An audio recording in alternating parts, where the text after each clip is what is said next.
بسم الله الرحمن الرحيم. عن ابن مسعود رضي الله تعالى عنه قال قال رسول الله صلى الله تعالى عليه وسلم: الطيرة شرك، الطيرة شرك ثلاثة، وما منا إلا ولكن الله يذهبه بالتوكل. رواہ ابو داؤد۔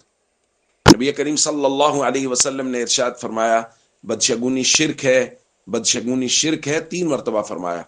اور پھر حضور نے فرمایا ہم میں سے ہر ایک کو کوئی نہ کوئی وہم ہو ہی جاتا ہے مگر اللہ تعالیٰ اسے توکل کی برکت سے زائل کر دیتا ہے۔ دوستو، کسی مقصد کے لیے گھر سے نکلا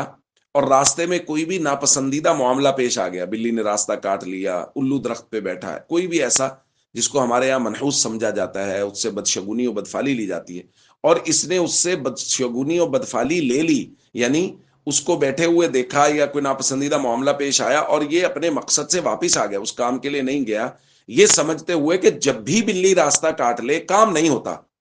تو حضور نے فرمایا یہ شرک ہے، کیونکہ کام تو اللہ کے حکم سے ہوتا ہے، بلیوں کے کاٹنے سے کوئی کام بند ہو رہے ہیں، تو اس لیے حضور علیہ الصلوۃ والسلام نے فرمایا یہ شرک ہے۔ اسی طرح دوسری روایت میں نبی کریم صلی اللہ علیہ وسلم نے اس کو تفصیل سے یوں بیان کیا، حضور نے فرمایا من ردته الطیرۃ من حاجۃ فقد اشرک،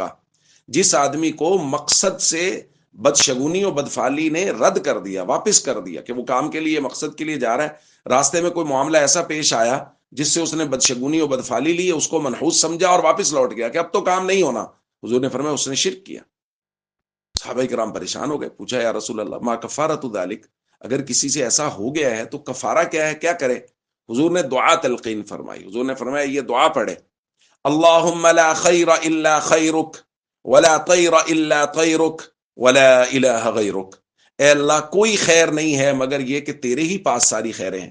اور کوئی شگون نہیں ہے مگر تیرا ہی شگون ہے۔ شگون مطلب کہ کسی بھی چیز میں نہ خیر ہے نہ شر ہے، تیرے ہی حکم سے خیر و شر کے فیصلے ہوتے ہیں، اللہ پر بھروسہ۔ اور تیسرا ولا الہ غیرک، اور اللہ تیرے علاوہ کوئی معبود نہیں۔ تو یہ دعا پڑھتے ہوئے وہ اپنے مقصد کے لیے سفر جاری رکھے، اپنے مقصد کو کسی بھی بدشگونی کی وجہ سے چھوڑے نہیں، اللہ پر توکل اور بھروسہ کرے، اور اللہ رب العزت مقاصد میں کامیابیاں دیں گے۔